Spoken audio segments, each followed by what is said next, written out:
Hi, welcome to So You Think You're Awake, the show about life transformation through dream interpretation. I'm Michael Sheridan. On this show, through analyzing your dreams, I reveal your potential and the obstacles you need to overcome. I'm very specific. I tell you the magic power you have, what makes you magnificent, and the bumps in life that are holding you back. These bumps are not in the way, they are the way. To get in on the action, go to dream-analysis.com, fill in the form, and submit your dream to the show. That's it. That's all you have to do. I had a webinar last Wednesday. Thank you to everybody who showed up for that. That was really great. I always love doing the rapid fire dream questions at the end. And also next week, starting on Sunday, I started a 3-week mini course. So that starts December 1st. Finishes on December 15th. If you want to work with me and you've wondered about it for a long time, this is the one to do because it's ridiculously priced.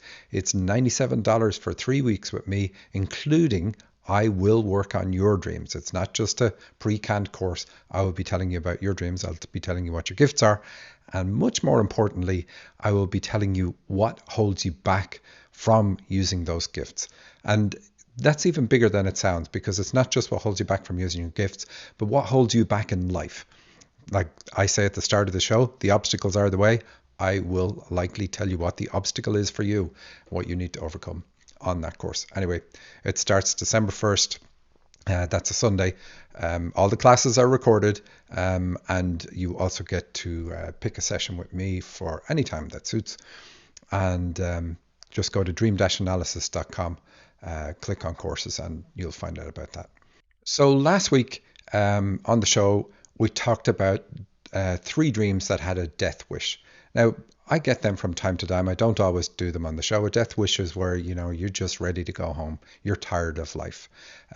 It rarely is a case, although everybody always knows, like, yeah, I am willing to die.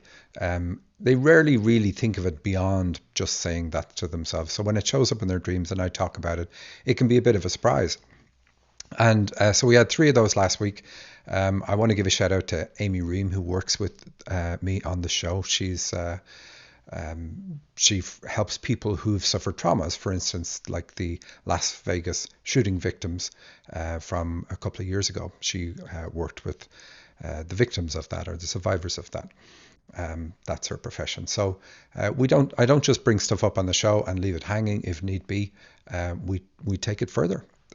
So just wanted to say thank you, Amy, for her work with the show. One of the people that whose dreams I did on the show last week is Alison, and she sent in 3 new dreams, and she said, has this solved the problem? Now with Alison, I had talked to her off air, and I talked to her a good bit before the show. But here you can see how quickly dreams will change. So she had a death wish in her dreams. I know that's probably a horrible way to put it, but that's what it is. So let's have a look at the ones that she sent in now. She says, there is some sort of disaster or end of world type scenario that's just beginning to unfold, and people don't quite realize what's happening.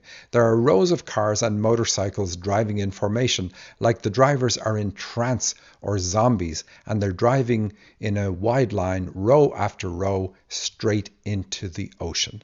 Now, that's where she was. That's where she was going, just saying, to heck with this, I'm just going. She had the dream where she was in the center of 5 mattresses and she needed to get up and use the bathroom, and she's like, oh, I'm going to have to wait for these other people to leave. And basically it's saying the karmic connections that she has to people in her life, which is what 5 is about, are really what brought her down, in particular partners. And so she's been working for a while on trying to integrate male energy, get a balance to the male energy that's within her. So we all have male and female energy. Male energy is about believing in yourself, supporting yourself, or feeling like you're worthy of the space you occupy. That'd probably be the best way to put it. And it allows us project ourselves into the world. That's what male energy is all about. It's all about projection and like, this is me. I'm the one in the room. So quite often we need a mix of male and female energy, regardless of what we're doing, because, I could have a gift like spiritual healing, spiritual leadership, which is a female energy gift that requires an open and compassionate heart. But to stand on a stage and use that gift would require a certain amount of confidence in my ability just to put myself there, even though that gift doesn't work through that. But anyway, she's been working on integrating male energy, having come out of difficult relationships and divorce. And so her view of male energy is very much skewed because of the experiences that she's had. It's the life she's lived. It's not like she has a messed up perspective. It's the perspective life gave her, and that's the obstacle she has to overcome. But anyway, in this, we see it in this dream, but we see it more in the next dream. She says, it's me and my partner, and a third person joins us, a woman who is a masculine lesbian. She's scouting for a car that we can take. Now, obviously, the dreamer is a woman, but a masculine lesbian is somebody, and I asked her what did that mean to her, because it's always important. It really boils down to what you as the dreamer think of it. And she described a person that I also knew, and it's somebody who is very comfortable in her own skin and very feminine in her own ways. But if need be, she can be extremely forceful and say, look, here's the boundary. Here's what I'm willing to put up with, or here's how I'm willing to help you. And she just knows herself. She's a really good balance of male and female energy. So she's the perfect symbol for Alison to use. And anyway, this person is looking for a car to take. She says, we want something that can go a long way. First, she looks at a little economy car with good gas mileage, but there's already 3 people in it. Then she spots a much nicer, new luxury economy car, and we tell her we've already scoped it out. We've already got our stuff in that one, and we will take it. And so that's the dream. So she's looking for an economy car that will go the distance, or go a long distance. So this dream says she's fixed her issue. She no longer has the idea that, I'm ready to go home. If I die now, I'll just consider it my life work is done. And so now she wants a car or a body that's going to take her some distance, going some distance. She's looking for an economy one. That's fine. That's how we get at that meaning. But then they end up taking a luxury car. And now it's an economy one as well, but it's luxury. So it's saying, hey, look, you don't have to give up things in order to achieve the goals that you have in life, and driving a car is about achieving goals. And her stuff is already in this car, so it's saying, look, it's already sorted. So it's not like you're starting from scratch. The things that you need are already packed, already ready for you. Packed is a bad way to put it. And so it's saying there's not as much work left for you to do because the prep has already been done. That's the best way to put it. So quite a good dream, and it shows that she's out of that mood that she was in, which is the one I'm saying you never want to see in your dreams, because remember, her dreams were all her subsequent dreams were all about cancer of the colon, and here it's gone, just completely gone. So then she says, here's another one, random one from 2 nights ago. A man is going to go hunting with his buddies and his wife, who I think might be me. She is trying to talk to him out of it and asking him to just try experiencing it once from their perspective before he goes hunting. So here's the gist of this dream, and I'm going to read the rest of it. She has the perspective that male energy left to its own devices is only bad. Now, that's not true at all, but that's the experience she's gained, perspective she's gained from how she was treated by her dad, and then how she was treated in her marriages. And so she's like, you have to keep it in check. You can't just it's crazy. If you let men just up to their own devices, they're going to do something to hurt themselves. And we see that in this dream. So that's her thing. That's why she is suppressing her own male energy. And it's one of the things she needs to overcome so that she can get the flow going and realize that she needs it. Well, she already realizes she needs it, but she needs it in order to take her business to the next level, which is really important, because remember, male energy is about projecting into the world. But anyway, she says to the husband, try think of it from their perspective. So she's trying to stop boys from being boys. I'm saying that deliberately that way, even though they're men. But he goes, it's in the ocean, and he's telling her that everyone is doing it. There are lots of people hunting, paddle boarders, lots of people. All of them are clustered in one little cove. I look down in the ocean and see a man is underwater, and he's dreaming, and he's a shark asleep on the bottom of the ocean. Another shark swims down to him and takes a big bite. He bites his nose off. He wakes up, and now he's a man again inside a fish suit, and he sees that the nose of his suit has been bitten off, but he's still okay. So this is it. It's like men are crazy enough that they will do silly things, and they'll do it with their eyes closed, like they'll be asleep, like this guy in the dream, and they'll get into trouble. They'll hear bite their nose off to spite their face, or cut their nose off to spite their face. So her fear of male energy just left on its to its own devices is crazy. Anyway, last little bit of the dream. But then his hunting buddy is inside his fish suit with him, and the hunting buddy is now going to get him with a giant deadly fish hook. He's going to stab him with it. So again, it's like this whole idea of the only male energy I've experienced is craziness. Now, men are not all about male energy, but of course our perception of male energy is going to be very much governed by the relationships we have with men. Even if you're a man, your first male relationship in your life is with your dad. So they really set the foundation. Dad really sets the foundation for anything that you're going to perceive going forward. It's like, and I've said this on other shows, we have our paradigm for what we expect in the world is created when we don't have a conscious mind. It's just sucked straight in through our filters.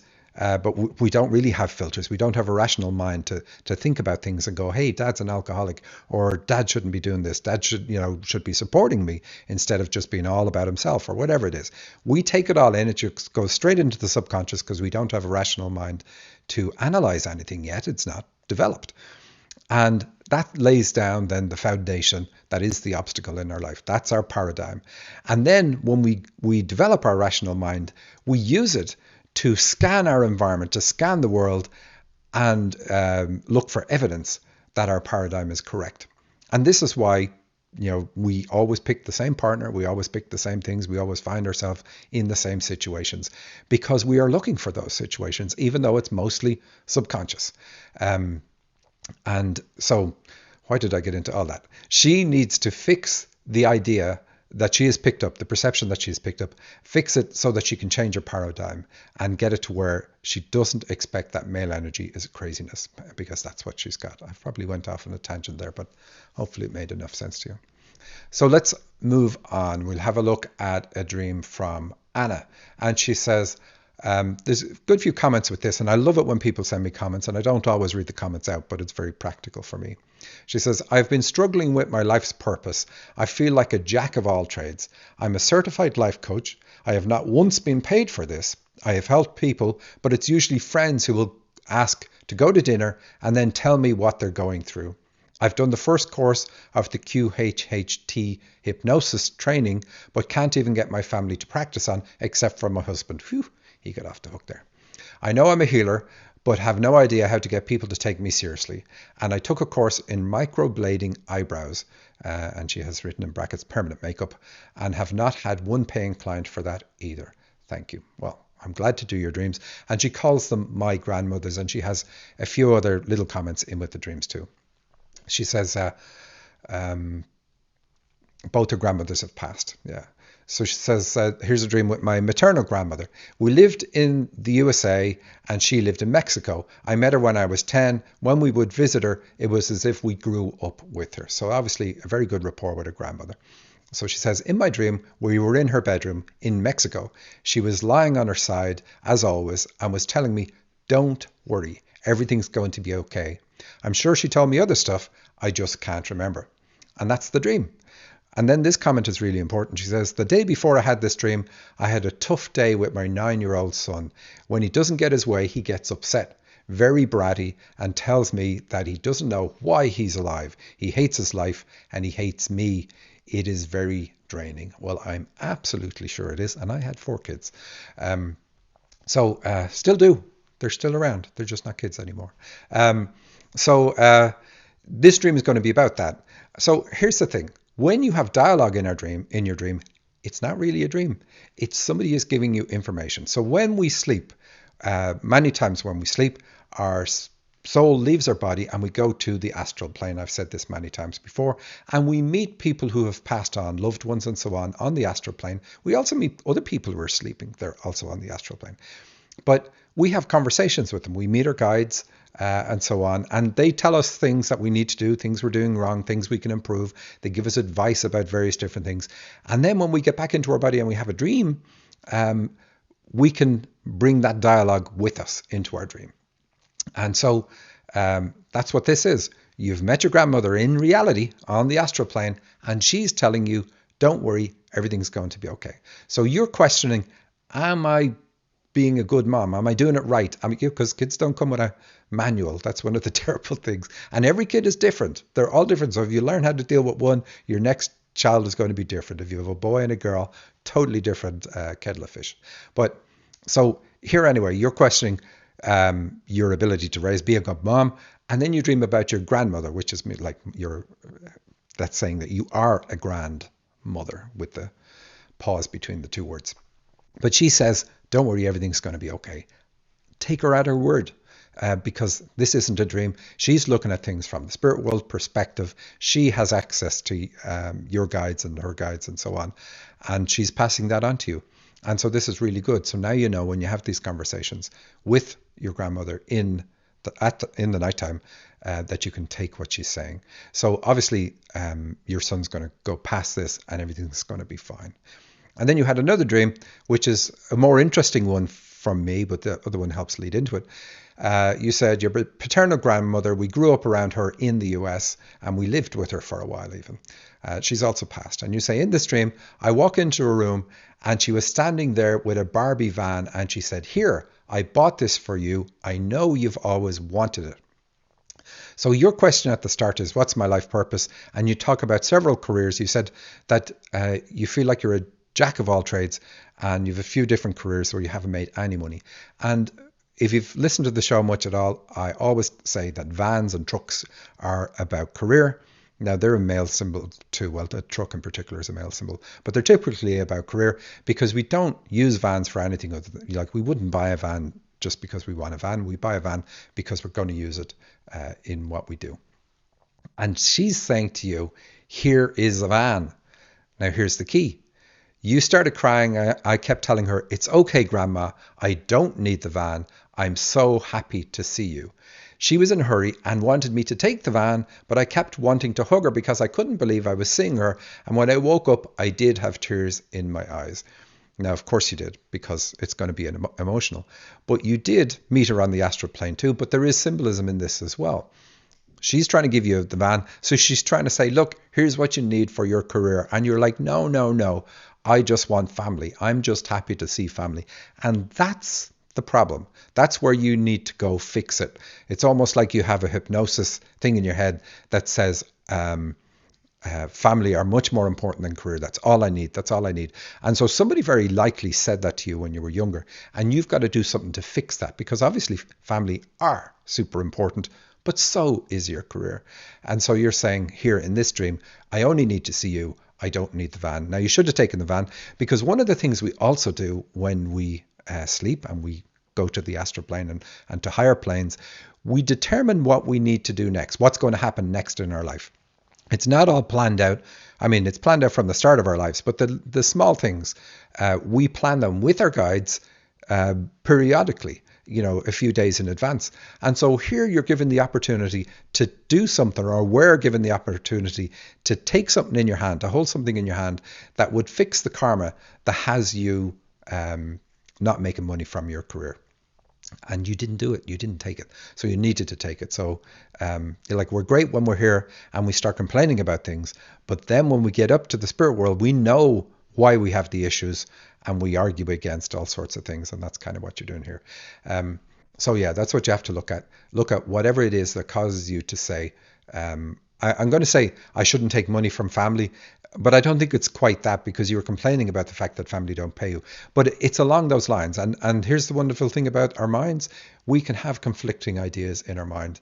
And so you can have the idea that they should be paying me, but I should also be saying, no, don't pay me. And they should still pay me. They should override me saying, don't pay me.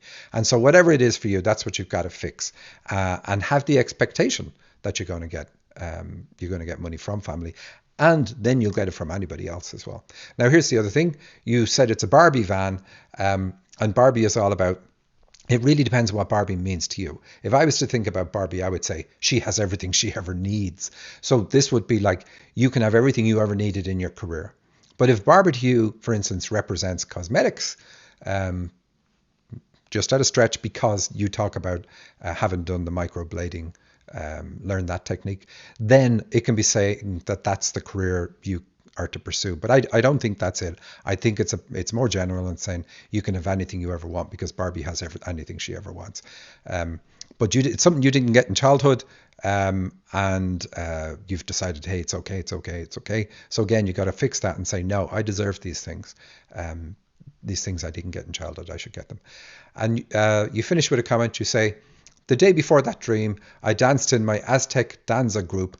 As I always do, I dedicated those dances to my ancestors, and because it was on Dia de los Muertos, I especially dedicated the dances to my grandparents. So that's really good. So the fact that she showed up in your dream right after that just shows you, because this is what that's all about. Our loved ones aren't really gone. They're just separated from us, and we meet them on the astral plane, and so on and so on. So good dreams. Thank you very much for sending those in. Let's move on. Here's one.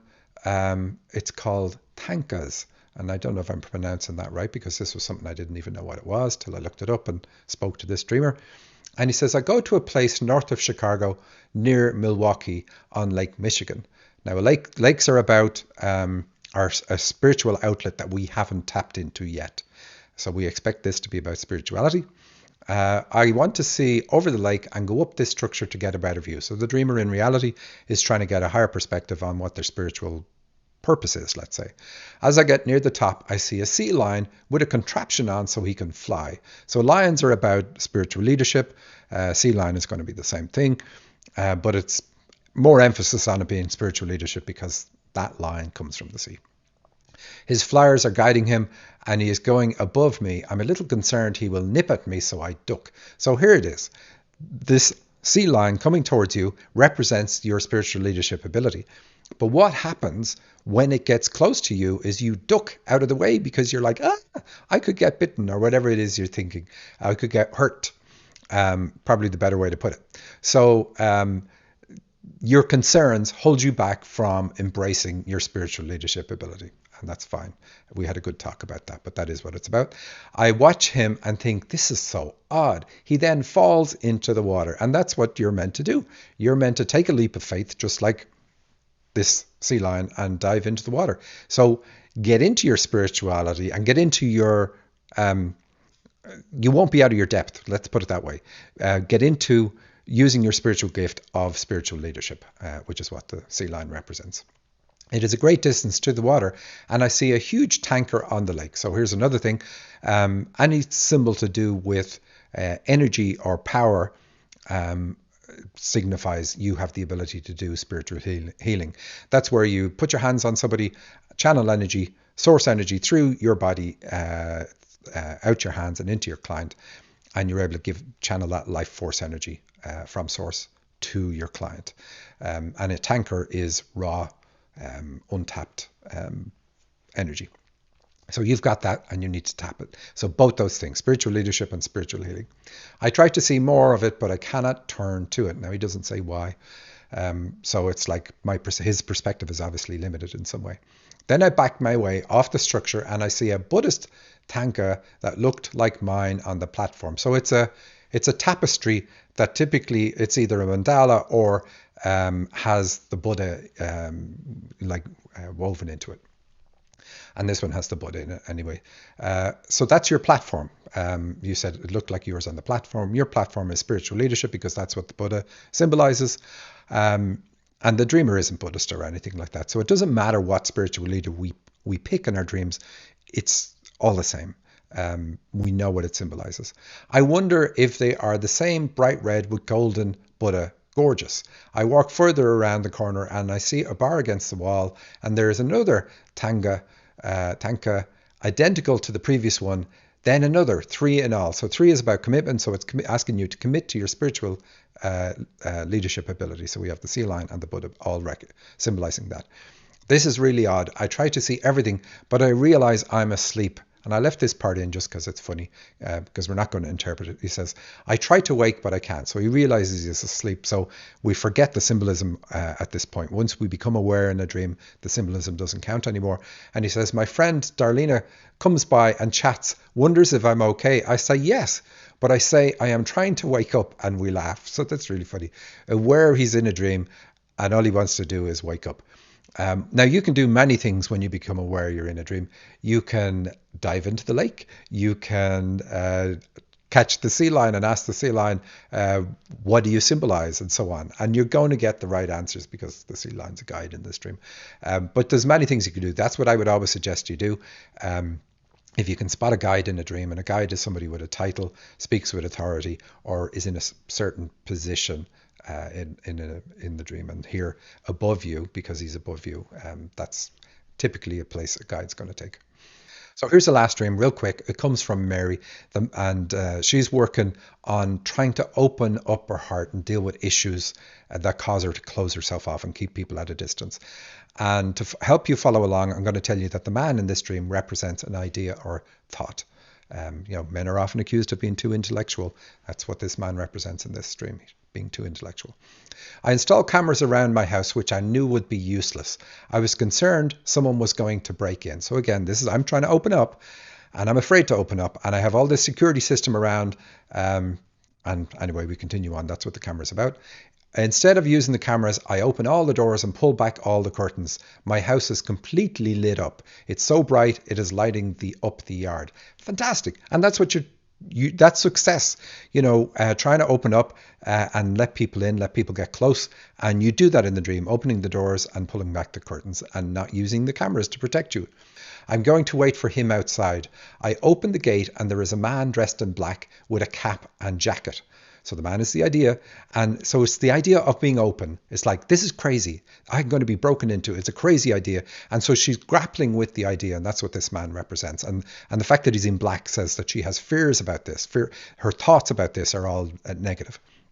At first, I'm scared. I take his hand and I tell him that if he wants to come inside, he has to remove his hat and jacket. He does. And I notice that I thought he would have lots of hair, but the top of his head is bald. He sits at my kitchen table and I serve him tea. Well, serving tea is a perfect symbol for sharing and opening up, and I say that in my book.